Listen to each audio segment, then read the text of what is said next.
The sound of breaking glass echoed through the marble hallway. Nadine Crawford didn't flinch anymore.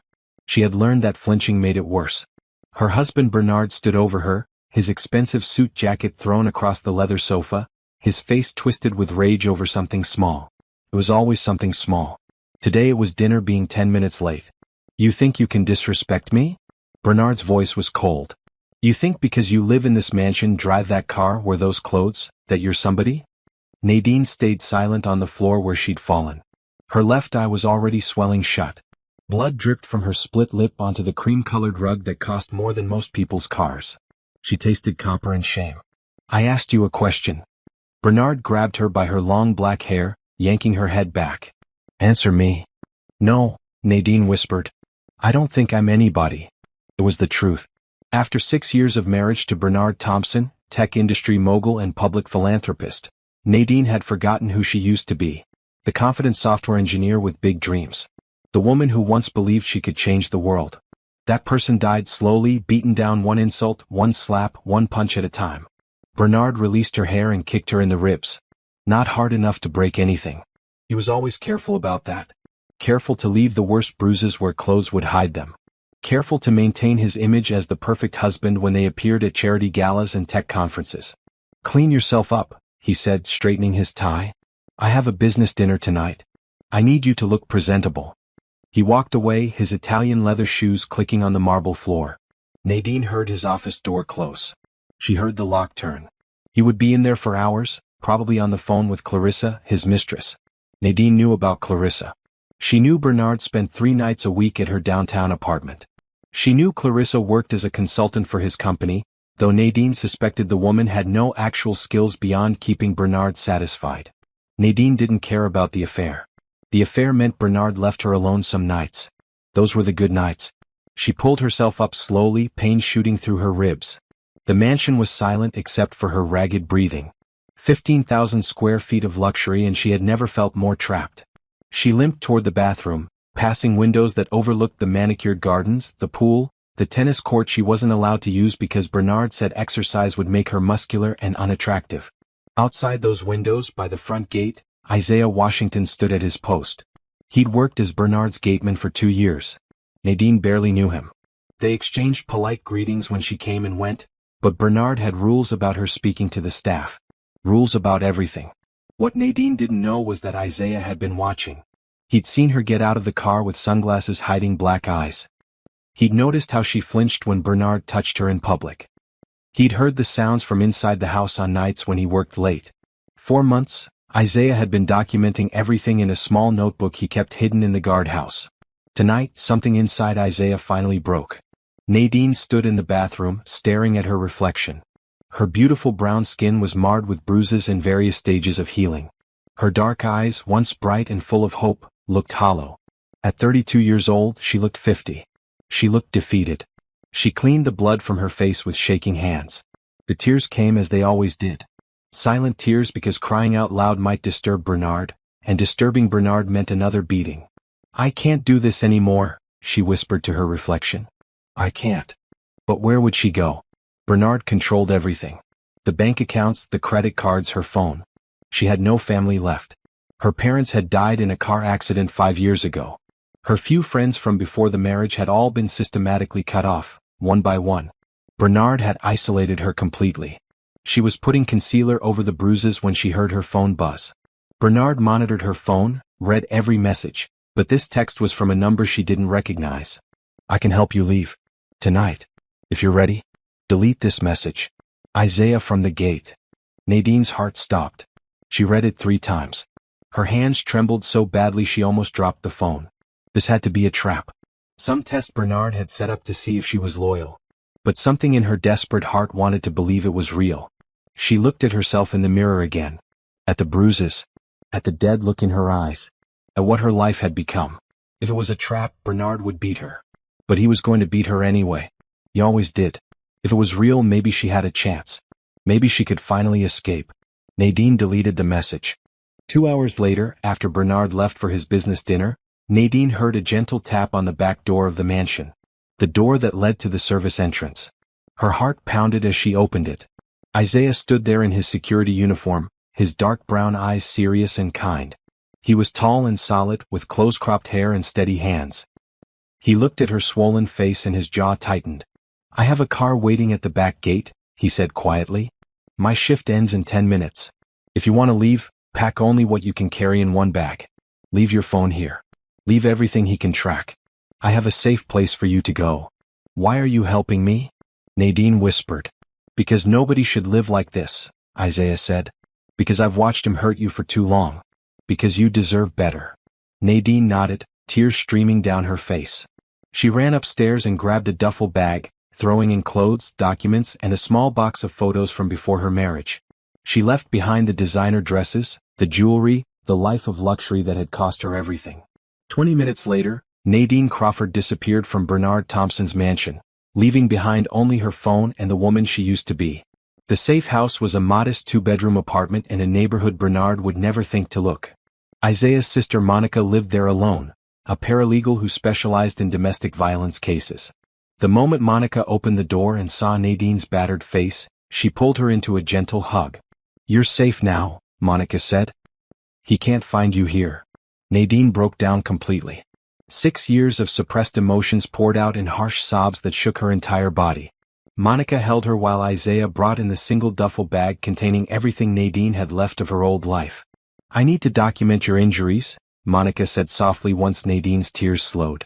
"I know it's hard, but we need photographs and medical records. Evidence."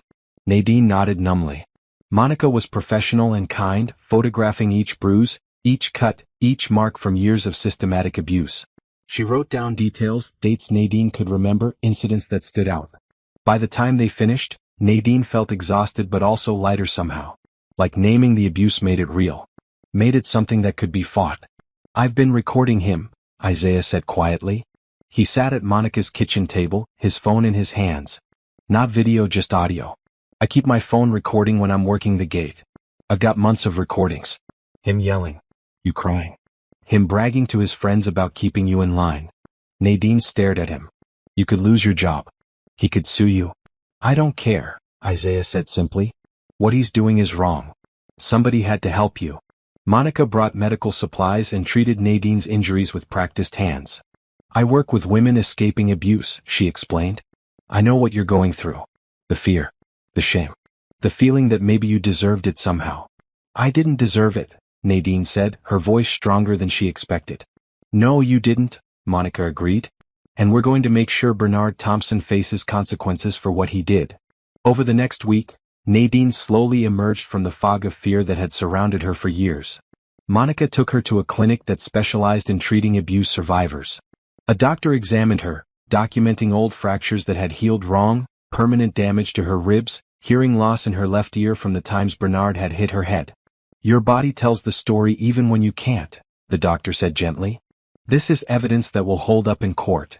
Nadine began seeing a counselor, a woman named Dr. Patterson who had kind eyes and a no-nonsense attitude. "Healing isn't linear," Dr. Patterson told her. "Some days you'll feel strong. Some days you'll want to go back because the familiar feels safer than the unknown.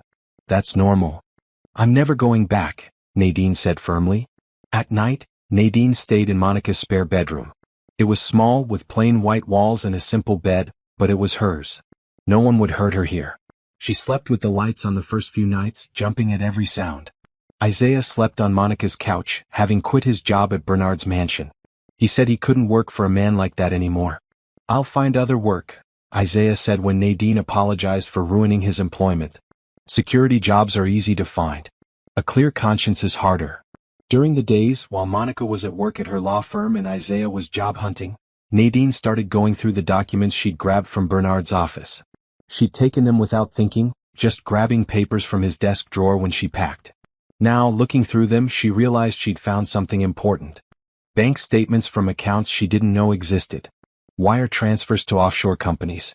Emails between Bernard and Clarissa discussing moving money. The more Nadine read, the more she understood. Bernard wasn't just an abusive husband. He was a criminal.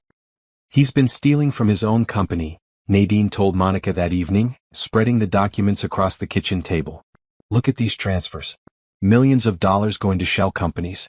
And Clarissa, his mistress, she's running one of these fake consulting businesses. Monica's eyes widened as she examined the papers. This is embezzlement. Wire fraud. This is federal crime territory. I used to work in software engineering before Bernard made me quit, Nadine said. I understand financial systems. This isn't sloppy work. They've been doing this for years. Very carefully. But they made mistakes. Isaiah leaned over their shoulders, studying the documents. Can we use this? We can do better than use it, Monica said, a fierce smile crossing her face. We can destroy him with it. Nadine felt something she hadn't felt in 6 years. Power. Control. Hope. He's been beating me for years, she said quietly. Making me feel worthless. Making me believe I was nothing without him. But he's the criminal. He's the one who should be afraid. Over the next 2 weeks they built a case. Monica contacted a lawyer friend who specialized in corporate fraud. Isaiah organized all his audio recordings by date. Nadine went through every document, creating a detailed timeline of Bernard's theft. She discovered he'd stolen over $8 million from his company over 4 years. The board of directors has no idea, Nadine explained. Bernard founded the company so they trust him completely. He's the CEO and CFO. No oversight. He's been cooking the books and they haven't noticed. They'll notice now, Monica said. But they had to be careful. Bernard was powerful. He had money, connections, lawyers. If they went after him wrong, he could make everything disappear. Make them disappear. We need allies, Monica's lawyer friend, Trevor, explained. We need to go to the FBI with this. Financial crimes on this scale, they'll investigate. But we also need to protect Nadine. Bernard can't know she's behind this. They worked late into the nights, building an airtight case. Nadine felt her mind waking up after years of being told she was stupid. She remembered how to code, how to analyze systems, how to solve complex problems. Skills Bernard had forced her to abandon. You're brilliant, Isaiah said one night, watching her work through financial spreadsheets. Why did you ever stop doing this? Bernard said wives shouldn't work, Nadine answered. He said my job was to make him look good. To be beautiful and quiet and obedient. You're more than that, Isaiah said. You always were. Nadine looked at him, really looked at him for the first time. Isaiah had risked everything to help her. He'd lost his job, spent his savings supporting her escape, asked nothing in return. He saw her as a person, not a possession. Thank you, she said, for seeing me when I couldn't see myself. A month after leaving Bernard, Nadine was ready. They had evidence. They had witnesses. They had a plan. Now it was time to make Bernard Thompson pay for everything he'd done. Bernard reported Nadine missing 2 days after she left. He called the police, played the worried husband, told them his wife had been acting strange lately. The police took a report and did nothing. Nadine was an adult who'd left of her own free will. No crime had been committed. What Bernard didn't know was that Nadine was very much alive and very busy destroying his empire. Trevor, Monica's lawyer friend, had connections at the FBI. He arranged a meeting with Agent Patricia Rodriguez, who specialized in white-collar crime. Nadine sat in a small office downtown, surrounded by evidence, and told her story. Bernard Thompson has been embezzling from Thompson Tech Solutions for 4 years, Nadine explained, her voice steady despite her shaking hands. He created shell companies, fake consulting contracts, and offshore accounts. His mistress, Clarissa Bennett, runs one of the consulting companies. She's been receiving payments for services never rendered. Agent Rodriguez studied the documents with sharp, intelligent eyes. This is substantial. How did you obtain these records? From my husband's office, Nadine said. When I left. When you left. Agent Rodriguez looked up. Can you explain that? Nadine took a deep breath. This was the hard part. Admitting what had happened. Saying it out loud to a stranger. But she'd practiced with Dr. Patterson. She knew her truth was nothing to be ashamed of. Bernard abused me, Nadine said clearly. For 6 years. He beat me regularly. Controlled every aspect of my life. I escaped with help from someone who worked for him. These documents were in his office. I took them when I left. Agent Rodriguez's expression softened. I'm sorry that happened to you. Do you have evidence of the abuse? Monica, sitting beside Nadine, opened another folder. Medical records. Photographs. Isaiah's audio recordings. A timeline documenting 6 years of systematic violence. We have substantial evidence, Monica said. We plan to file criminal charges for domestic assault. But the financial crimes are bigger. They affect more people. We thought you'd want to know. Agent Rodriguez spent 3 hours reviewing everything. The documents were damning. Bernard had been careless in some ways, arrogant in his belief that he'd never be caught. He'd kept detailed records of his theft, probably for tax purposes or to remember which fake companies he'd created. "I'll need to verify this information," Agent Rodriguez said finally. "But if what you're showing me is accurate, Bernard Thompson is looking at serious federal charges. We're talking 20 years minimum." Nadine felt a rush of satisfaction. 20 years. Bernard would be an old man when he got out. He'd lose everything. His company. His freedom. His power. "What about Clarissa?" Nadine asked. "If she knowingly participated in the fraud, she'll face charges too," Agent Rodriguez said. "We'll need to investigate her involvement.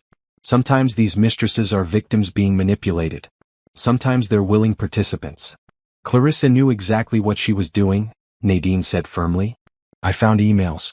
She and Bernard were planning to take the money and leave the country once they had enough. She was going to divorce her own husband and Bernard was going to divorce me. They were using both of us." It turned out Clarissa was married too, a detail Bernard had never mentioned. She had a husband, Thomas, who worked long hours as a surgeon and had no idea his wife was embezzling millions with her boss. "We'll need to interview you multiple times," Agent Rodriguez explained. "This investigation could take months. Can you remain available?" "I'm not going anywhere," Nadine said. Over the next 6 weeks, the FBI investigation proceeded quietly. They subpoenaed Bernard's company records. They interviewed employees. They traced the money through its complex path of offshore accounts and shell companies. They built a case brick by brick. During this time, Nadine stayed at Monica's apartment, working on rebuilding her life. She changed her phone number, closed the joint bank accounts Bernard could access, and applied for a restraining order. The judge granted it immediately after seeing the evidence of abuse. "He can't contact you, come near you, or have anyone else contact you on his behalf," the judge said. "If he violates this order, he goes to jail." But Bernard didn't know where Nadine was. He'd hired a private investigator who found nothing. Nadine had vanished completely from his world, and the not knowing was driving him crazy. Isaiah, who still had friends working security in Bernard's circle, reported that Bernard was falling apart. Drinking heavily. Raging at everyone. Clarissa was pulling away, sensing something was wrong. The perfect image Bernard had cultivated was cracking. "Good," Nadine said when Isaiah told her. "Let him suffer like he made me suffer." But Nadine wasn't just waiting for Bernard's destruction. She was building something new. Using Monica's computer, she started coding again. Simple programs at first, testing her old skills. Then more complex software. She had an idea for a security program that could detect financial fraud in company systems. Something that could have caught Bernard if his company had used it. "This is good," Monica said, watching Nadine work. "Really good. You should develop this properly." "I don't have money for that," Nadine said. "Bernard controlled everything. I have nothing." "That's not true," Monica replied. "You have skills. You have knowledge. You have determination. Money is just a resource. We'll find it." Monica helped Nadine open her own bank account. They used money from a fund Monica's law firm maintained for abuse survivors. Just $5,000, but it was Nadine's. Money no one could take away. Nadine also started reaching out to other women Bernard had hurt. Through careful research, she found 3 former employees who'd filed complaints against Bernard for harassment. The complaints had been settled quietly with non-disclosure agreements and payouts. But Nadine convinced them to talk. "He beat me too," one woman named Simone told Nadine over coffee. "Not as badly as you. But he hit me when I refused his advances. Then he fired me and paid me to stay quiet." "He can't keep doing this," Nadine said. "Will you talk to the FBI? Will you testify if it goes to trial?" Simone hesitated. "I signed an NDA. I could get sued." "You have Bernard's stolen money," Diane said with a slight smile. "Or you will. When he's convicted, the court will seize his assets for restitution. As his victim, you'll be entitled to compensation. Use that money to start your company." It was brilliant. Using Bernard's stolen money to build something that would prevent other Bernards from existing. Perfect revenge. While waiting for the legal process to unfold, Nadine began building her team. She couldn't do this alone. Monica agreed to leave her paralegal job and become chief operating officer of the new company once it launched. Isaiah, who'd found work at a regular security firm, agreed to become head of security. "You're both taking a huge risk," Nadine said. "This company might fail. I might fail." "You won't," Monica said confidently. And even if you did, we'd fail doing something that matters. Nadine also reconnected with old colleagues from her software engineering days before Bernard. People she'd lost touch with when he isolated her. At first she was nervous. Would they remember her? Would they judge her for staying with an abuser? But her old friend Rachel, a talented developer, welcomed her back with open arms. I always wondered what happened to you, Rachel said over video call. You just disappeared. I tried to contact you but your number changed. Bernard made me cut everyone off, Nadine explained. I'm sorry I didn't fight harder to stay in touch. You survived, Rachel said simply. That's what matters. Now, tell me about this software you're building. Rachel joined the team as lead developer. She brought 2 other programmers with her, people who believed in what Nadine was creating. Slowly, the foundation of a real company took shape. Bernard's trial was set for 6 months away. In the meantime, he was released on bail with strict conditions. He had to surrender his passport, wear an ankle monitor, and stay away from Nadine and all witnesses. His legal team was scrambling to build a defense, but the evidence was overwhelming. They're going to try to paint you as a vindictive wife, Trevor warned Nadine. They'll say you stole documents and made up the abuse claims to get revenge for his affair with Clarissa. Let them try, Nadine said. I have medical records, audio recordings, witness testimony. The truth is on my side. The district attorney handling the domestic assault charges, a serious man named James Park, was confident. We have physical evidence of years of systematic abuse, he told Nadine. The defense can claim whatever they want. The evidence doesn't lie. During this time, Nadine also focused on her healing. Dr. Patterson helped her work through the trauma, teaching her that Bernard's actions were never her fault. That she was strong for surviving. That leaving took more courage than staying.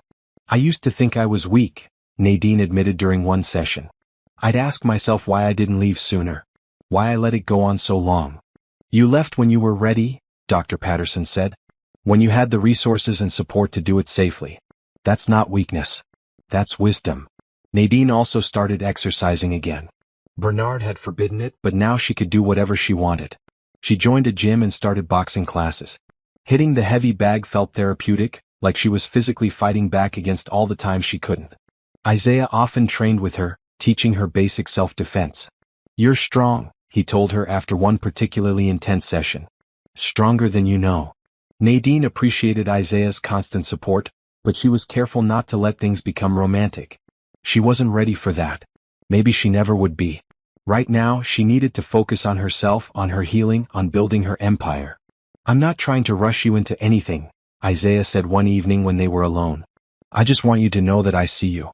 Not as someone to save or fix, but as someone amazing who deserves good things. Thank you, Nadine said softly. That means everything.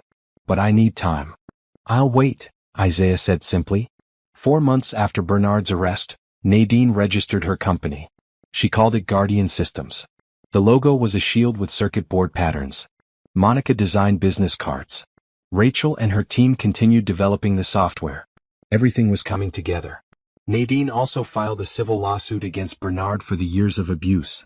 Even if he went to prison, she wanted every penny of his money. Money that could fund her foundation. Money that could help other women escape situations like hers. You're not just surviving, Simone told her during one of their planning meetings for the foundation. You're thriving. You're taking everything he tried to destroy and turning it into power. The women working with Nadine became more than colleagues. They became friends. Sisters in survival. They understood each other's pain and celebrated each other's victories. Together, they were building an army of survivors who refused to stay silent. Bernard, meanwhile, was crumbling. His lawyers were expensive and his legal defense was draining what little money hadn't been seized. His reputation was destroyed. Former friends avoided him. Business partners cut ties. He was alone, facing the consequences of his actions for the first time in his life. Karma is real, Monica said when they heard Bernard had tried to flee the country and been caught at the airport. His bail was revoked. He was sent to jail to await trial. Nadine felt nothing but satisfaction. Bernard had spent years making her feel powerless. Now he knew exactly how that felt. The FBI's case against Bernard became public record, and the details were devastating. $8 million in stolen funds. Dozens of fake companies. A paper trail of lies that stretched back 4 years. The business community was shocked. Bernard had been seen as a success story, a self-made tech entrepreneur. Now he was exposed as a common thief. But Nadine wanted more than just Bernard facing justice. She wanted the whole truth exposed.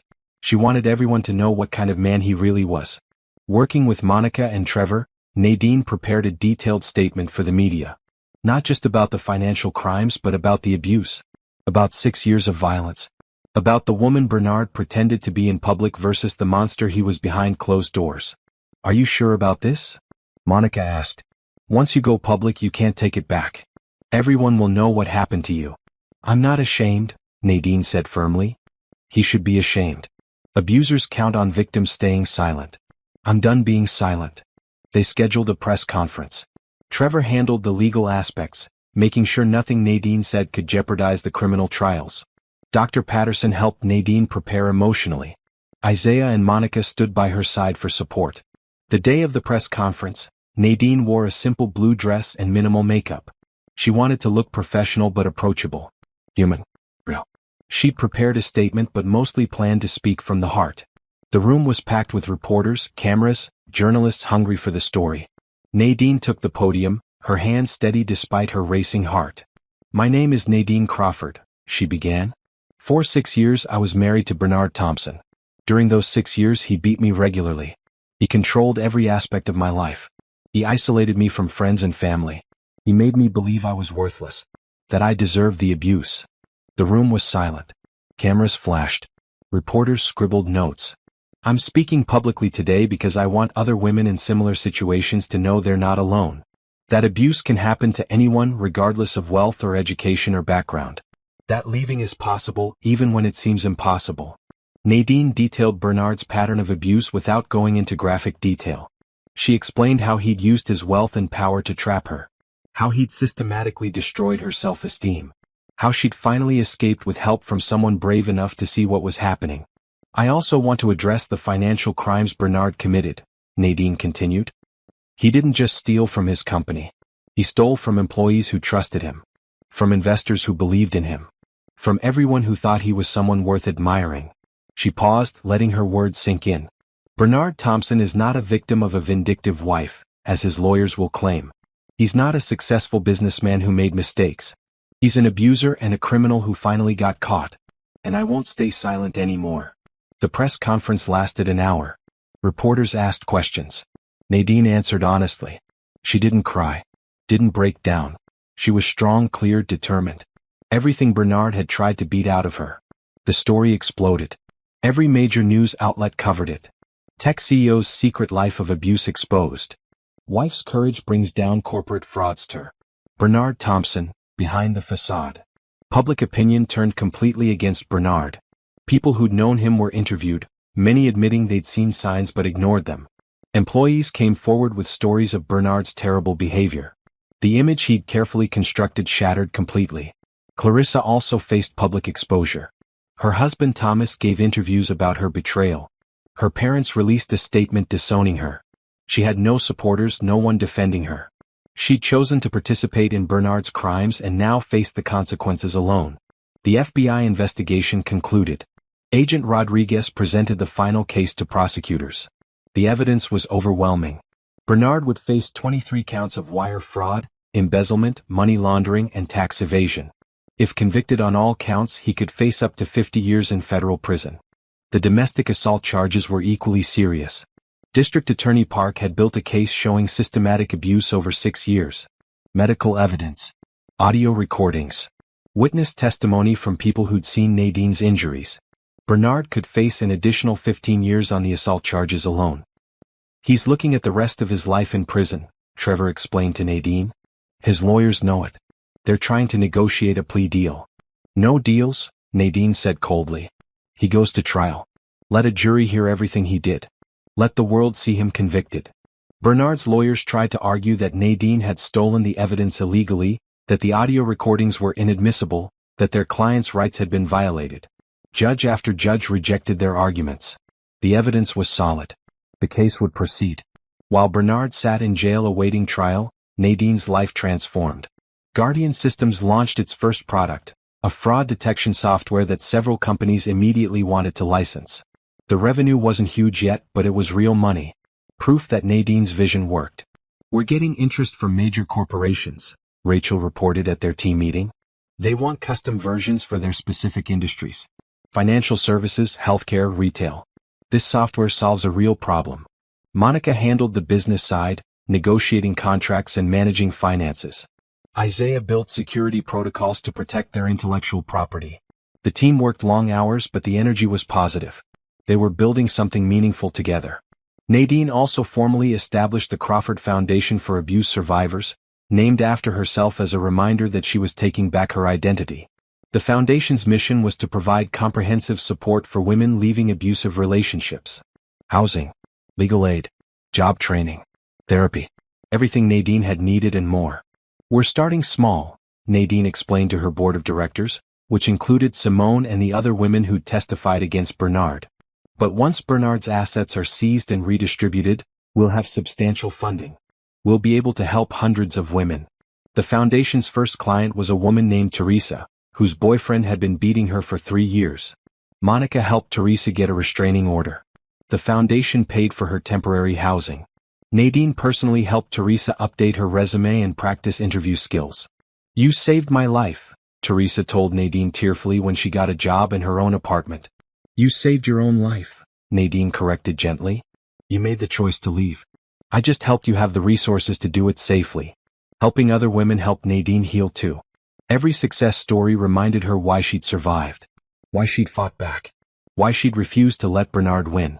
6 months after his arrest, Bernard's trial date was finally set. The media circus was enormous. Reporters camped outside the courthouse. Every day of the trial would be televised. The whole world would watch Bernard Thompson face justice. Are you ready for this? Dr. Patterson asked Nadine the week before the trial started. I've been ready for 6 years, Nadine answered. I'm done being afraid of him. It's time for him to be afraid. The night before the trial, Nadine couldn't sleep. She lay in bed in her new apartment, a small but beautiful space she'd rented with her first Guardian Systems paycheck. Her own place, her own money, her own life. Tomorrow she would face Bernard in court. She would testify about what he'd done. She would look him in the eye and tell the truth. And she wouldn't flinch, wouldn't cry, wouldn't give him the satisfaction of seeing her break. Tomorrow justice would begin. The courtroom was packed. Journalists filled the gallery. Cameras were positioned for the live broadcast. Nadine sat in the front row with Monica and Isaiah on either side of her, their presence a reminder that she wasn't alone anymore. Bernard entered in an orange jumpsuit, his hands cuffed. He looked terrible. His expensive suits were gone. His perfectly styled hair was unkempt. The confident, powerful man who'd terrorized Nadine for years looked small and defeated. Their eyes met across the courtroom and Nadine didn't look away. She held his gaze until he was the one who flinched. The trial for the financial crimes came first. Prosecutors methodically presented evidence. Bank statements. Wire transfers. Email correspondence between Bernard and Clarissa planning their theft. Expert witnesses explained how the fraud worked. How Bernard had created an elaborate scheme to steal millions while maintaining the appearance of legitimacy. Bernard's defense team tried to argue he'd made accounting errors, not committed fraud. That he'd intended to pay the money back. That he was a victim of Clarissa's manipulation. But the evidence destroyed every argument. The paper trail was clear. Bernard had stolen deliberately, systematically for years. Clarissa had taken a plea deal, agreeing to testify against Bernard in exchange for a reduced sentence. She took the stand looking pale and nervous, her perfect appearance gone. She admitted everything.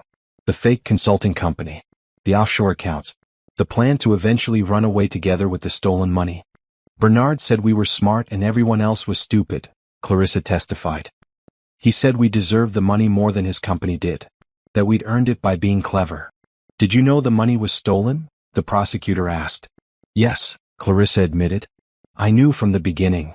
Bernard's lawyers tried to discredit her testimony, calling her a liar trying to save herself. But the documentary evidence backed up everything she said. Emails, text messages, financial records. It was all there. The financial crimes trial lasted 3 weeks. Nadine attended every day, watching Bernard's empire crumble piece by piece. Watching investors testify about their losses. Watching employees explain how the company's problems had cost them their jobs. Watching Bernard's lies unravel completely. When the jury returned with their verdict, the courtroom held its breath. On count 1, wire fraud, we find the defendant guilty. On count 2, embezzlement, we find the defendant guilty. Guilty on all 23 counts. Bernard showed no emotion, but Nadine saw his hands shaking. He was going to prison for a very long time. The domestic assault trial came next. This one was harder for Nadine. She had to testify. Had to describe the abuse in detail. Had to relive the worst moments of her life in front of strangers. District Attorney Park prepared her carefully. Tell the truth simply and clearly, he coached. Don't exaggerate. Don't minimize. Just tell what happened. Nadine took the stand wearing a conservative gray suit. She debated wearing something that showed her scars, but Dr. Patterson advised against it. This isn't about your physical appearance, she'd said. It's about your truth. The prosecutor led Nadine through her testimony. She described meeting Bernard, their whirlwind courtship, the early warning signs she'd ignored. Then the first time he hit her. How it escalated. How he controlled her money, her phone, her friends. How he isolated her completely. Did you ever try to leave? The prosecutor asked. Many times, Nadine answered. But I had no money, no job, no support system. Bernard made sure I was completely dependent on him. And he threatened me. He said if I ever left, he'd destroy me. That no one would believe me. That I was nothing without him. What changed? Someone helped me, Nadine said. Someone saw what was happening and gave me a way out. And I took it. Bernard's lawyer cross-examined her aggressively, trying to make her seem like a bitter wife seeking revenge. Isn't it true you were angry about your husband's affair? He demanded. I was relieved about the affair, Nadine answered honestly. It meant he left me alone some nights. It meant I didn't get beaten as often. But you stole documents from your husband's office. I took documents when I escaped. I didn't know they proved fraud at the time. I just grabbed papers while I was packing. Convenient. The truth, Nadine corrected firmly. The lawyer tried to shake her testimony, but Nadine remained calm and consistent. She told this story so many times now. To police. To doctors. To therapists. The truth didn't change. Medical experts testified about Nadine's injuries. Old fractures. Permanent hearing damage. Scar tissue. The physical evidence of years of violence. Isaiah's audio recordings were played in court. Bernard's voice screaming at Nadine. The sounds of impact. Nadine crying. The courtroom was silent as the recordings played. Several jurors looked sick.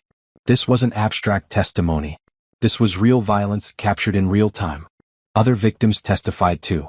Simone described Bernard hitting her when she refused his advances. 2 other former employees shared similar stories. Bernard had a pattern of violence toward women who challenged him or rejected him. The trial lasted 2 weeks. Bernard never took the stand in his own defense. His lawyers knew he'd be destroyed under cross-examination. Instead, they tried to argue that Nadine was exaggerating, that her injuries could have come from anywhere, that the audio recordings were taken out of context.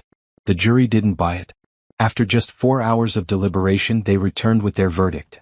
Guilty on all counts of domestic assault. Guilty on harassment. Guilty on unlawful imprisonment for the times he'd locked Nadine in rooms. Guilty on terroristic threats. Bernard was going to prison for financial crimes and violent crimes. His life was over. At sentencing, the judge spoke directly to Bernard. You used your wealth and position to prey on vulnerable women. You stole from people who trusted you. You showed no remorse and took no responsibility.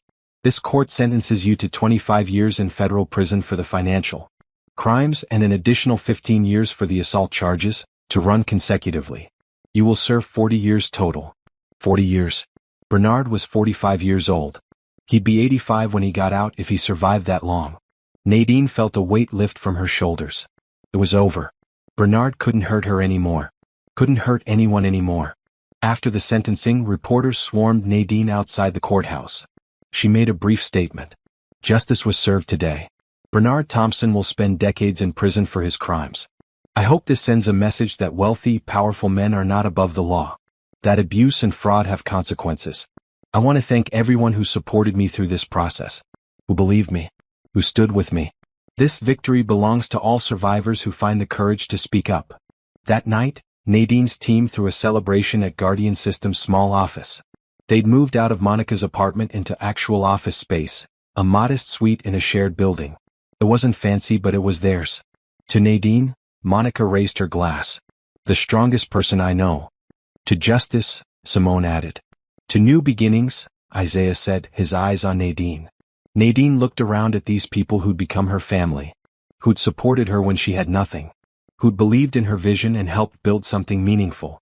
"Thank you," she said, her voice thick with emotion. "I couldn't have done this without you. Any of you." But even as they celebrated, Nadine was thinking ahead. Guardian Systems was growing. The Crawford Foundation was helping women. Bernard was in prison. But there was still more work to do. More women to help. More systems to change. This wasn't the end of her story. It was just the beginning. The legal proceedings had taken 8 months from Bernard's arrest to his final sentencing. During that time, Nadine had transformed from a victim hiding in fear to a businesswoman building an empire. But watching Bernard led away in handcuffs, knowing he'd spend the rest of his meaningful life behind bars, brought a closure she desperately needed. "How do you feel?" Dr. Patterson asked during their next session. "Free," Nadine said. "For the first time in 7 years, I'm completely free. You can't touch me. Can't threaten me. Can't control any part of my life." The court ordered Bernard to pay $17 million in restitution. His assets were seized. The mansion, the cars, the bank accounts, everything. Part of the money went to his company's investors and employees. Part went to Nadine as compensation for the abuse. And Nadine immediately directed her portion to the Crawford Foundation. $3 million, Monica said, looking at the foundation's new bank balance. "We can do so much with this." They expanded operations immediately. Rented a proper office space for the foundation. Hired professional counselors and lawyers. Created a network of safe houses across the city. Developed job training programs. The Crawford Foundation became a comprehensive resource for abuse survivors, offering everything from emergency shelter to long-term career support. "We helped 15 women this month," Simone reported at their board meeting. "And we have capacity to help more. The funding is making a real difference." Guardian Systems was also thriving. Rachel and her development team had created custom fraud detection software for banks, hospitals, and retail chains. The company went from 4 employees to 25 in 6 months. They moved to a larger office space with room to grow. "We're profitable," Monica announced with pride. "Not just breaking even. Actually making money. Real, sustainable business." Nadine hired more developers, more security experts, more business professionals. She was building a company that would last. That would prevent what Bernard had done from happening to other companies. Every client they signed was another system protected from fraud. The media attention from Bernard's trial had given Guardian Systems credibility. Companies wanted to work with Nadine Crawford, the woman who'd taken down a corporate fraudster. Her personal story gave her expertise weight. She understood financial crime from the victim's perspective. "We're getting calls from Fortune 500 companies," Rachel said. "They want our software. They want Nadine to consult on their security systems. We're becoming a major player." But Nadine was careful not to let success go to her head. She'd seen what happened when someone believed their own hype. Bernard had thought he was untouchable. She would never make that mistake. During this time, Nadine also rebuilt her personal life. She reconnected with old friends from college. Joined social groups. Started dating casually, though nothing serious. She wasn't ready for serious relationships yet. Maybe she never would be. Isaiah remained a constant presence in her life. He'd become more than an employee. More than a friend. But Nadine was careful to keep boundaries clear. "I care about you," she told him honestly. "But I need time. I need to figure out who I am outside of being Bernard's victim or his enemy." "I understand," Isaiah said. "I'm not going anywhere." The Crawford Foundation's success stories kept Nadine grounded. Every woman they helped reminded her why this work mattered. Teresa, their first client, was thriving in her new job and had started college classes. Another woman, Francine, had escaped a 10-year abusive marriage and was now training to become a paralegal through the Foundation's program. "You gave me hope," Francine told Nadine. "Seeing what you built from the worst situation imaginable. It made me believe I could build something too." Nadine spoke at conferences about domestic violence, about financial fraud, about building businesses as a survivor. She was honest about her struggles, about the therapy she still attended weekly, about the nightmares she sometimes had, about the ongoing healing process. "Surviving abuse doesn't mean you're magically fixed," she told audiences. "It means you're doing the work every day to heal. Some days are harder than others. That's normal. What matters is that you keep going." A year after Bernard's sentencing, Nadine bought a house. Not a mansion like Bernard's.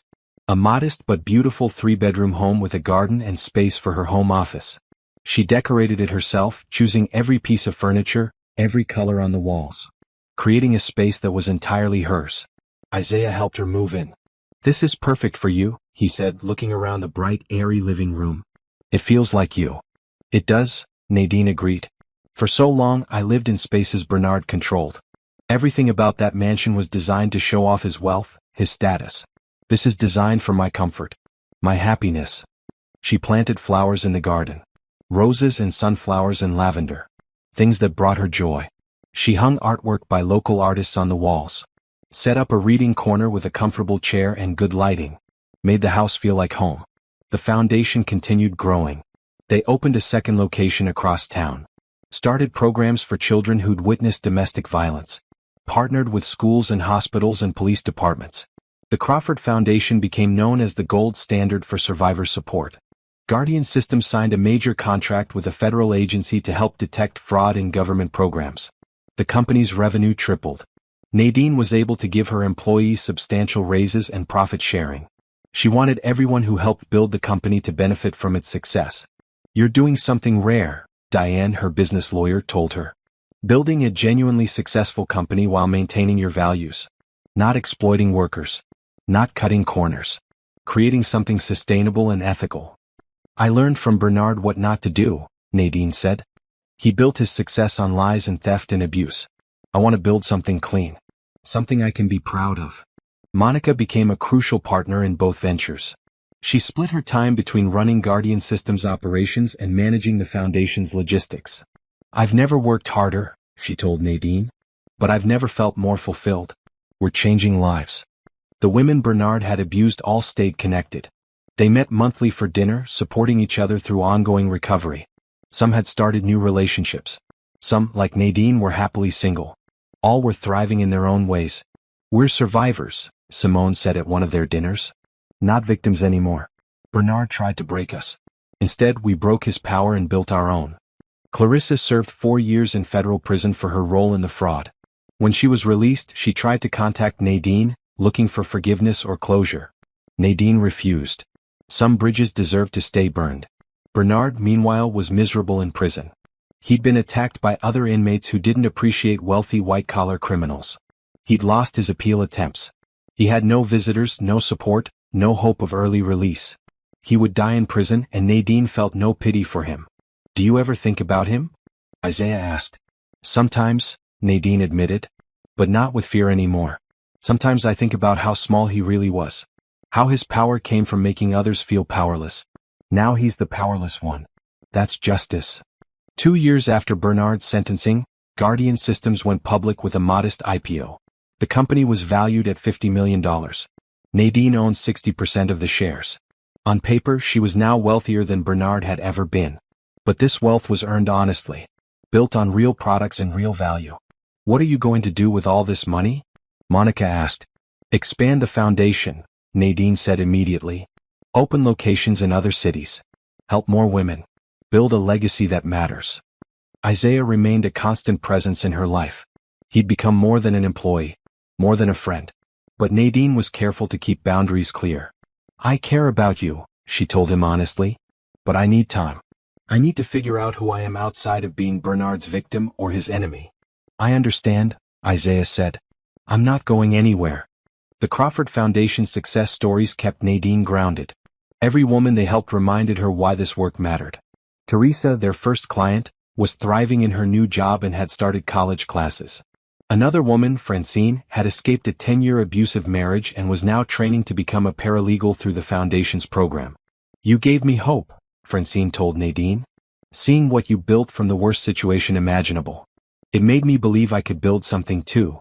Nadine spoke at conferences about domestic violence, about financial fraud, about building businesses as a survivor. She was honest about her struggles, about the therapy she still attended weekly, about the nightmares she sometimes had, about the ongoing healing process. "Surviving abuse doesn't mean you're magically fixed," she told audiences. "It means you're doing the work every day to heal. Some days are harder than others. That's normal. What matters is that you keep going." A year after Bernard's sentencing, Nadine bought a house. Not a mansion like Bernard's. A modest but beautiful 3-bedroom home with a garden and space for her home office.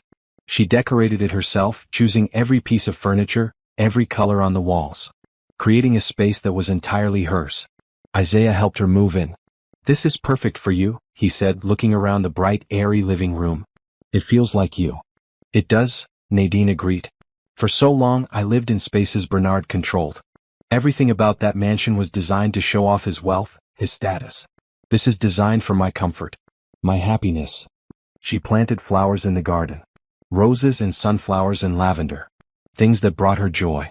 She hung artwork by local artists on the walls. Set up a reading corner with a comfortable chair and good lighting. Made the house feel like home. The foundation continued growing. They opened a second location across town. Started programs for children who'd witnessed domestic violence. Partnered with schools and hospitals and police departments. The Crawford Foundation became known as the gold standard for survivor support. Guardian Systems signed a major contract with a federal agency to help detect fraud in government programs. The company's revenue tripled. Nadine was able to give her employees substantial raises and profit sharing.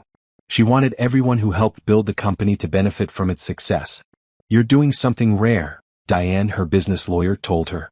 "Building a genuinely successful company while maintaining your values. Not exploiting workers. Not cutting corners. Creating something sustainable and ethical." "I learned from Bernard what not to do," Nadine said. "He built his success on lies and theft and abuse. I want to build something clean. Something I can be proud of." Monica became a crucial partner in both ventures. She split her time between running Guardian Systems operations and managing the foundation's logistics. "I've never worked harder," she told Nadine. "But I've never felt more fulfilled. We're changing lives." The women Bernard had abused all stayed connected. They met monthly for dinner, supporting each other through ongoing recovery. Some had started new relationships. Some, like Nadine, were happily single. All were thriving in their own ways. "We're survivors," Simone said at one of their dinners. "Not victims anymore. Bernard tried to break us. Instead, we broke his power and built our own." Clarissa served 4 years in federal prison for her role in the fraud. When she was released, she tried to contact Nadine, looking for forgiveness or closure. Nadine refused. Some bridges deserved to stay burned. Bernard, meanwhile, was miserable in prison. He'd been attacked by other inmates who didn't appreciate wealthy white-collar criminals. He'd lost his appeal attempts. He had no visitors, no support, no hope of early release. He would die in prison, and Nadine felt no pity for him. "Do you ever think about him?" Isaiah asked. "Sometimes," Nadine admitted. "But not with fear anymore. Sometimes I think about how small he really was. How his power came from making others feel powerless. Now he's the powerless one. That's justice." 2 years after Bernard's sentencing, Guardian Systems went public with a modest IPO. The company was valued at $50 million. Nadine owned 60% of the shares. On paper, she was now wealthier than Bernard had ever been. But this wealth was earned honestly, built on real products and real value. "What are you going to do with all this money?" Monica asked. "Expand the foundation," Nadine said immediately. "Open locations in other cities. Help more women. Build a legacy that matters." She was interviewed by business magazines. Featured on talk shows. Asked to speak at universities. Nadine Crawford became known not as Bernard Thompson's abused wife, but as a successful entrepreneur and advocate. She'd reclaimed her story. But despite all the success, Nadine remained humble. She remembered what rock bottom felt like. Remembered being beaten and afraid. Remembered thinking she'd never escape. Those memories kept her grounded. Kept her committed to helping others who were where she'd been. "You've built something incredible," Dr. Patterson told her during one of their sessions. "Not just the businesses. You've rebuilt yourself. That's the real achievement." Nadine smiled. "I'm still building. Still growing. I don't think the work is ever really done." "No," Dr. Patterson agreed. "But you're doing it. That's what matters." 3 years after escaping Bernard's mansion, Nadine stood in front of 200 women at a conference for abuse survivors. She'd been asked to give the keynote speech, and despite her comfort with public speaking now, she still felt nervous addressing this particular audience. These women knew her story. They'd lived similar stories. "I'm not here to tell you that survival is easy," Nadine began. "It's not. I'm not here to say that if you just work hard enough, everything will be perfect. Life doesn't work that way. What I am here to tell you is that you are stronger than the worst thing that happened to you. That you deserve a life built on your terms, not someone else's control. She shared her story honestly. The abuse, the escape, the legal battles, the slow, difficult process of rebuilding. I still have bad days, she admitted. Days when I wake up anxious for no reason. Days when I doubt myself. That's normal. Healing isn't linear. But I have more good days than bad days now. And the good days are really, really good. The audience gave her a standing ovation. Afterward, women lined up to thank her, to share their own stories, to ask for advice. Nadine stayed for hours talking to each person, offering support and resources from the Crawford Foundation. A young woman named Lauren approached near the end. I left my husband 2 months ago, she said quietly. I'm staying at a shelter. I have no job, no money, no plan. But your story gave me hope that I can still build a life. Nadine took Lauren's contact information. Come to the Crawford Foundation office tomorrow, she said. We'll help you. Job training, housing assistance, legal support. Whatever you need. Helping women like Lauren never got old. Each person represented a life saved. A future reclaimed. A cycle of abuse broken. Guardian systems continued expanding. They opened offices in 3 other cities. Developed new products for detecting cyber fraud and identity theft. The company employed over 100 people now, all paid fair wages with excellent benefits. Nadine insisted on treating employees the way she wished Bernard had treated people. We're being approached by potential buyers, Monica reported at a board meeting. Tech giants who want to acquire Guardian systems. They're offering ridiculous amounts of money. Not interested, Nadine said immediately. This company isn't for sale. We built it to do good work, not to cash out. The foundation expanded even more dramatically. They now had locations in 12 cities across the country. They'd helped over 2,000 women escape abusive situations. They'd prevented countless more by providing education and resources before situations escalated. Nadine hired a full executive team to run the day-to-day operations of both organizations. She wanted to focus on strategy and growth, not get buried in administrative tasks. She'd learned to delegate, to trust others, to build systems that didn't depend solely on her. Isaiah had become indispensable to both ventures.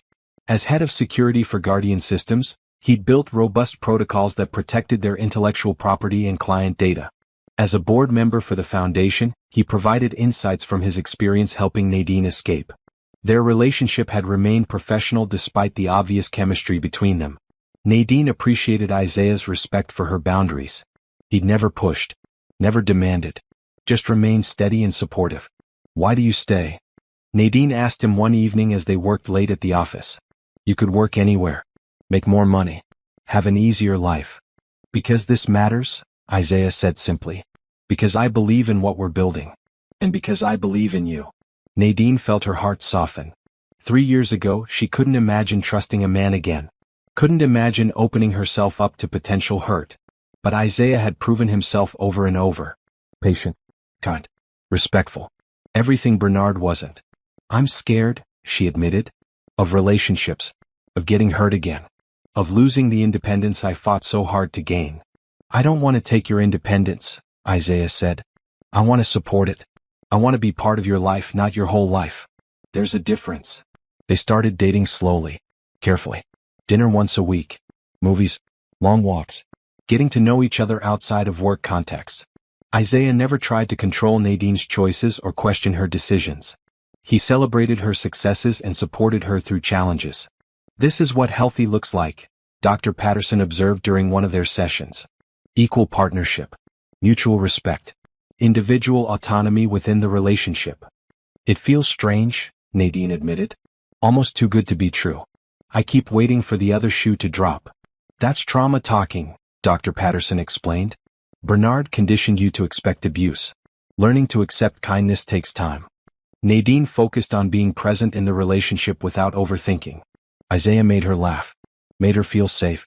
Never raised his voice or showed any signs of the controlling behavior she'd lived with for years. Meanwhile, Bernard's appeal attempts kept failing. He tried to argue that the audio recordings were illegally obtained, that his trial was unfair, that his sentence was excessive. Every argument was rejected. He would serve his full 40 years with no possibility of early release. He's where he belongs, Monica said when they received notice of his latest failed appeal. Behind bars where he can't hurt anyone. Clarissa, released after serving 4 years, disappeared from public life. Rumor had it she'd moved to a different state, changed her name, tried to start over. Nadine didn't care. Clarissa had made her choices and faced her consequences. The foundation's annual gala had become a major event in the city. Donors, supporters, and survivors gathered to celebrate the work being done. This year's gala raised over $1 million, all going directly to programs helping women escape abuse. Nadine spoke at the gala, sharing success stories of women who'd rebuilt their lives with the foundation's help. "We've seen women go from homeless shelters to owning businesses," she said. "From being told they were worthless to earning degrees and pursuing careers. The transformation is incredible. But the credit belongs to these women themselves. They did the hard work. We just provided the resources and support." After her speech, a reporter asked if she'd forgiven Bernard. The question caught Nadine off guard. "Forgiveness isn't something he's earned," she answered carefully. "He's never apologized. Never taken responsibility. Never shown remorse. But I've let go of the anger. Not for him. For me. Because carrying that anger was holding me back from fully living my life." It was true. Nadine rarely thought about Bernard anymore. He was a chapter in her past, not a presence in her present. She'd taken everything he tried to destroy and built it into something beautiful. That was the best revenge. 4 years after leaving Bernard, Nadine stood in the same mansion where he'd hurt her. The property had been seized and sold at auction. Nadine bought it for a fraction of its original value, funded by Guardian Systems' profits. But she didn't buy it to live in. She bought it to transform it. "This is going to be the main headquarters for the Crawford Foundation," she announced to her team. "We're going to get the interior and rebuild it as a resource center. Offices for counselors and lawyers. Meeting rooms for support groups. Training facilities for job programs. We're going to turn the place where I suffered into a place where women heal." The symbolism was powerful. The mansion that had been Nadine's prison would become a sanctuary for others. The halls where Bernard had terrorized her would echo with women supporting each other. The wealth he'd used to control would be redirected to empower. Construction took 6 months. They removed all traces of Bernard's expensive decorating. Replaced the cold marble and leather with warm colors and comfortable furniture. Added natural light. Created spaces that felt safe and welcoming. The day the new foundation headquarters opened, Nadine walked through every room. She stood in the spot where Bernard had beaten her that last night. Where she thought she might die. Where she'd felt completely powerless. "This room is now the resource library," Monica said, joining her. "Women will come here to find information. To get help. To start rebuilding." Nadine smiled. Perfect.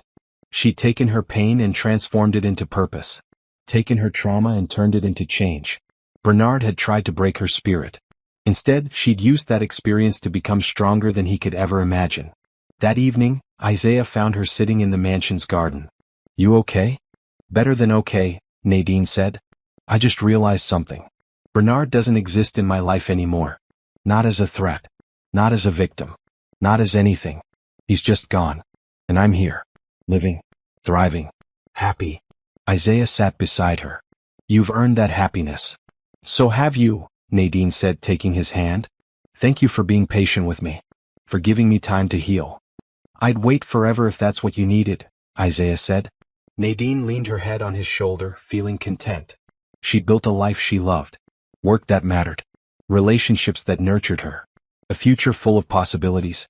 Bernard had taken 6 years from her, but she'd taken back her power and created something he could never touch. The federal courthouse was the same one where Bernard had been convicted 4 years earlier. Today, Nadine returned for his sentencing hearing on additional charges. While serving his 40-year sentence, Bernard had assaulted another inmate and faced new criminal charges. Nadine attended as a reminder of why he was there in the first place. Bernard was led into the courtroom looking haggard and broken. Prison had aged him dramatically. He was only 49 but looked 70. His expensive clothes and groomed appearance were long gone. He wore a prison uniform and chains. Their eyes met across the courtroom. Nadine saw recognition flash in his face, followed by rage. He mouthed something at her. Probably a threat or insult. Nadine smiled calmly and looked away. He was powerless. His rage meant nothing. The judge added 5 more years to Bernard's sentence for the assault. 45 years total now. He'd die in prison. There was no other outcome. After the hearing, Nadine gave a statement to reporters waiting outside. "Bernard Thompson continues to show his true nature. He's violent, unrepentant, dangerous. I'm glad he'll remain behind bars for the rest of his life. Do you ever regret marrying him? A reporter asked. Nadine considered the question. I regret the years of pain. But I don't regret the person I became because of it. Surviving Bernard made me stronger. Building from that experience gave me purpose. So no, I don't regret it. I learned from it. That afternoon, Nadine returned to Guardian Systems headquarters for a major announcement. The company was launching a new initiative, offering free fraud detection software to nonprofits and small businesses that couldn't afford traditional security systems. We're profitable enough to give back, Nadine explained to her employees. Guardian Systems exists to prevent fraud and protect people. Not just people who can pay high fees. Everyone deserves protection. The free program was immediately successful. Hundreds of organizations signed up. Guardian Systems' reputation grew even stronger. They were a company that prioritized purpose over pure profit. That meant something to clients and employees alike. The Crawford Foundation continued its expansion. They'd helped 5,000 women now. Created partnerships with women's shelters across the country. Developed a national hotline for abuse survivors seeking resources. Built a network that saved lives. Nadine hired a documentary filmmaker to tell the foundation's story. Not her story specifically, but the stories of women who'd used the foundation's resources to rebuild their lives. Teresa, Francine, Lauren. Dozens of women sharing their journeys from survival to success. The world needs to see this, Nadine told the filmmaker. Needs to understand that abuse can happen to anyone. That recovery is possible. That systems of support make a difference. The documentary premiered at a film festival and won awards. It was picked up by a streaming service and reached millions of viewers. The foundation's phone lines were flooded with calls from women seeking help and donors wanting to contribute. The exposure was overwhelming but valuable. We're making a national impact, Monica reported. We're not just helping individual women anymore. We're changing how society thinks about domestic violence. Nadine spoke at congressional hearings about the need for better funding for abuse survivor programs. She testified before state legislatures. Met with police departments to improve their domestic violence response protocols. Used her platform to create systemic change. Her relationship with Isaiah had deepened into something solid and real. They'd been dating for 2 years now, taking things slow but building a genuine partnership. Isaiah never tried to control her choices or diminish her achievements. He celebrated her success and supported her through challenges. I never thought I'd trust someone like this again, Nadine admitted to Dr. Patterson. But Isaiah makes it easy. He's consistent, respectful, kind. You chose well, Dr. Patterson said. And you were ready. You'd done the healing work necessary to be in a healthy relationship. Isaiah proposed on the anniversary of the day he'd helped Nadine escape. They were at the foundation's headquarters in the garden where she'd first felt truly free. He got down on one knee and offered her a simple but beautiful ring. I don't want to own you, Isaiah said. I don't want to control you. I just want to be your partner. To support your dreams and build a life together. Will you marry me? Nadine felt tears streaming down her face. Happy tears. Healing tears. Yes. They planned a small wedding. Just close friends and family. Nothing like the elaborate society wedding Bernard had insisted on. This would be intimate and meaningful, celebrating a partnership built on respect and love. Monica was Nadine's maid of honor. Rachel and Simone were bridesmaids. The ceremony took place in the foundation's garden, surrounded by the roses and sunflowers Nadine had planted. A place that represented her freedom and growth. Do you, Nadine, take Isaiah to be your husband? The officiant asked. I do, Nadine said clearly. No hesitation. No fear. Just confidence in her choice. They exchanged vows they'd written themselves. Isaiah promised to support Nadine's independence. To celebrate her strength. To be a partner, not a controller. Nadine promised to trust him. To build a life together. To let him in while maintaining her sense of self. I now pronounce you married, the officiant said. They kissed and Nadine felt truly happy. This was what marriage should be. Equal. Respectful. Loving. Everything her first marriage wasn't.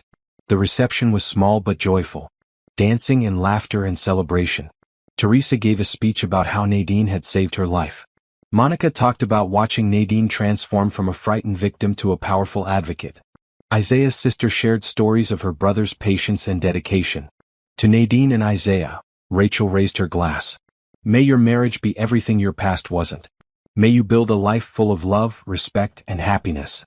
Later that evening, as Nadine and Isaiah slow danced, she reflected on her journey. From Bernard's mansion to this moment. From powerless to powerful. From broken to whole. What are you thinking? Isaiah asked. I'm thinking about how far I've come, Nadine said. How I almost didn't make it out. How you saved my life that night. You saved your own life, Isaiah corrected gently. I just opened the door. You walked through it. You did the hard work of healing and rebuilding. We did it together, Nadine said. You, Monica, everyone who supported me. I couldn't have done it alone. You're never alone again, Isaiah promised. That night, Nadine and Isaiah left for their honeymoon. A week in a quiet beach town away from work and responsibilities. Time to just be together. To celebrate their new life. As they walked along the beach at sunset, Nadine thought about Bernard. Wondered if he knew she'd remarried. Wondered if he thought about her at all from his prison cell. Then she decided she didn't care. Bernard was irrelevant to her life now. A footnote in her history. Nothing more. She was Nadine Washington now. Successful entrepreneur. Advocate for abuse survivors. Wife to a good man. The woman Bernard had tried to destroy was gone, replaced by someone stronger. Someone better. Someone who'd taken pain and turned it into purpose. I love you, she told Isaiah. I love you too, he replied. They stood on the beach watching the waves, planning their future. A future built on trust and respect. A future free from fear. A future full of possibility. Bernard had stolen years from her. But Nadine had taken back her power and built something beautiful from the ashes of her pain. That was the sweetest victory of all. 5 years after escaping Bernard's mansion, Nadine stood on stage at a national conference accepting an award for her work with abuse survivors. The auditorium was filled with advocates, lawmakers, and supporters.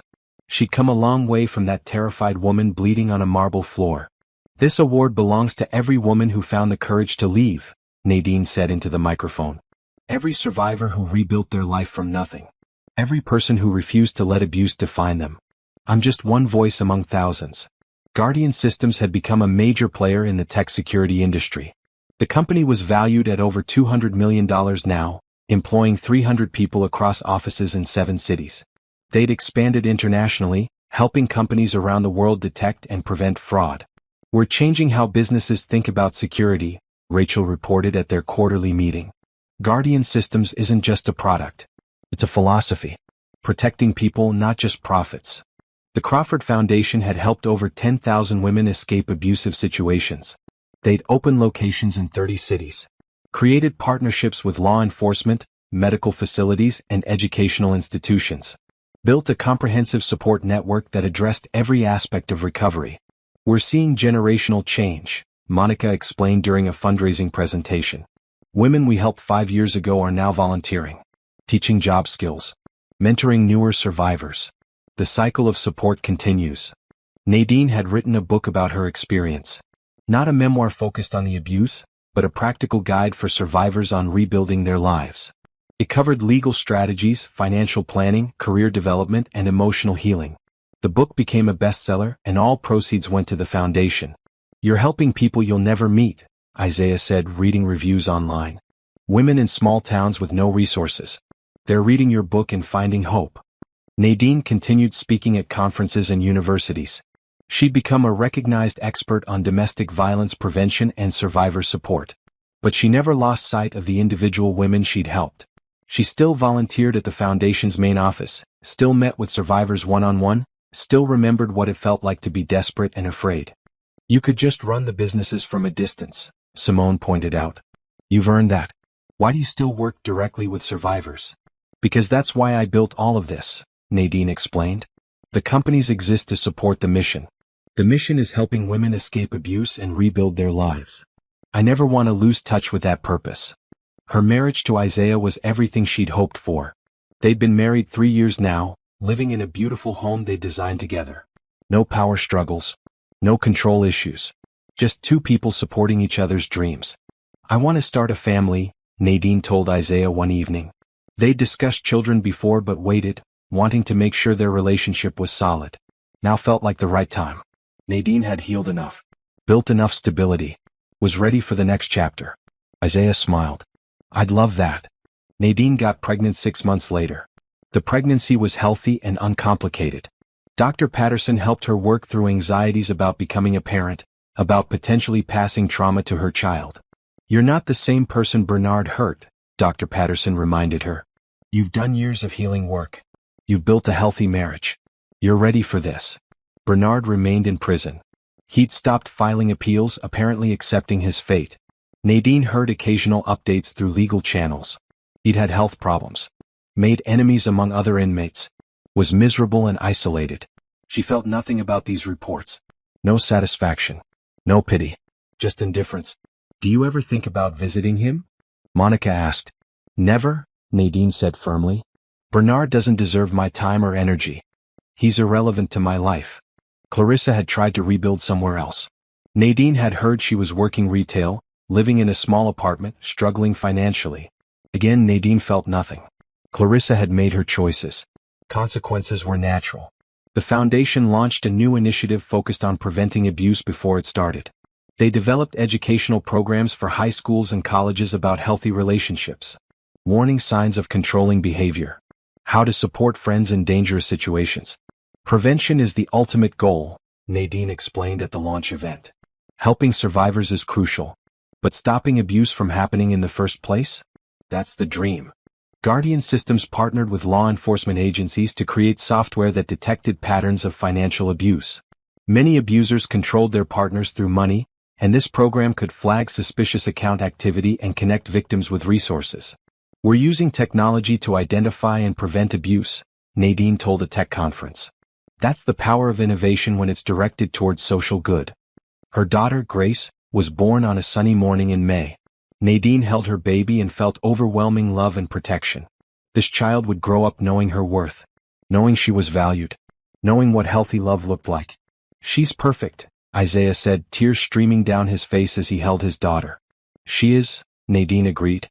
"And she'll grow up never knowing what I survived. She'll just know love and safety and opportunity." Nadine reduced her work hours after Grace was born, wanting to be present for her daughter. But she didn't stop working entirely. The foundation and Guardian Systems were too important. She just reorganized, delegated more, built systems that didn't depend solely on her. "You can't do everything yourself," Monica reminded her. "That's why we built teams." On Grace's first birthday, Nadine organized a celebration at the foundation's headquarters. Surrounded by the women who'd supported her, who'd built this community with her, she felt profoundly grateful. "Look at what we created," she told them. "From nothing. From pain. We built something that changes lives. That gives hope. That makes the world a little bit better." 7 years after leaving Bernard, Nadine was offered a position on a presidential commission studying domestic violence prevention. It was a significant honor and opportunity to influence policy at the national level. "You should do it," Isaiah encouraged. "You have expertise and credibility. You could help change laws that protect survivors." Nadine accepted the position. She testified before Congress, met with lawmakers, helped draft legislation improving funding for abuse survivor programs and strengthening legal protections for victims. "You're making systemic change," one senator told her after a hearing. "Not just helping individual women, but changing the structures that allow abuse to happen." Guardian Systems went public with a major stock offering. The company was valued at $500 million. Nadine, as majority shareholder, became extraordinarily wealthy on paper. But she lived modestly, directing most of her wealth to the foundation and other charitable causes. "Money was Bernard's weapon," she explained to a journalist writing a profile about her. "He used it to control me. I'm using it to free others. That feels like justice." The journalist asked Nadine to reflect on her journey. From abused wife to successful entrepreneur and advocate. From powerless to powerful. "I'm not powerful because I defeated Bernard," Nadine said thoughtfully. "I'm powerful because I rebuilt myself. Because I chose to use my pain to help others. Because I refused to let his abuse define my entire life. That's real power. Not revenge. Not destruction. But creation. Building something meaningful from the worst experience of my life." The article was published in a major magazine. Nadine's face on the cover, strong and confident. The headline read, "From Victim to Victor, How Nadine Washington Built an Empire from Abuse." She hung the magazine in her office at the foundation. Not as a trophy but as a reminder. A reminder of where she'd been, where she was now, and where she was still going. Bernard died in prison when Grace was 3 years old. Heart attack. He was 54. Nadine received notification from the prison system and felt nothing. No satisfaction. No sadness. Just a quiet acknowledgement that a dark chapter was truly closed. Are you okay? Isaiah asked when she told him. I'm fine, Nadine said honestly. Bernard stopped mattering to me years ago. This doesn't change anything. She didn't attend his funeral. Didn't issue any public statements. Just moved forward with her life, focused on grace and the foundation and guardian systems and all the good work still to be done. 10 years after escaping, Nadine stood in the mansion's garden, now the foundation's headquarters. The roses had grown. The sunflowers bloomed. The space was filled with life and hope and women healing together. I used to be so scared here, she told Monica, who joined her for a quiet moment. Now I feel nothing but peace. You transformed this place, Monica said. Took something dark and made it light. Nadine smiled. We transformed it. Together. Grace came running through the garden, chasing a butterfly. She was 6 now, bright and curious and completely unaware of her mother's painful past. She knew Nadine ran a company and a foundation. Knew her parents helped people. That was enough. Mommy, look. Grace called, pointing at the butterfly. Beautiful, Nadine replied, watching her daughter's pure joy. This was what mattered. Not Bernard. Not revenge. Not even justice, though that had been important. What mattered was the life she'd built. The family she'd created. The women she'd helped. The change she'd made. Isaiah joined them in the garden, putting his arm around Nadine. You ready to go home? Yes, Nadine said. They walked to their car, Grace chattering about her day. Nadine looked back at the mansion one last time. She'd walked out of that building broken and terrified 10 years ago. Now she walked away whole and happy. Bernard had tried to destroy her. Instead, she'd destroyed his power and built something beautiful. She'd taken the worst experience of her life and transformed it into purpose. Into healing. Into hope. That was true victory. Not defeating an enemy, but becoming someone better. Someone stronger. Someone who used pain to create change. Nadine Crawford Washington had survived. Had healed. Had thrived. And she would spend the rest of her life helping others do the same. The journey from victim to survivor to advocate had been long and hard. But she'd made it. And she would make sure others could make it too. Forever changed but forever free.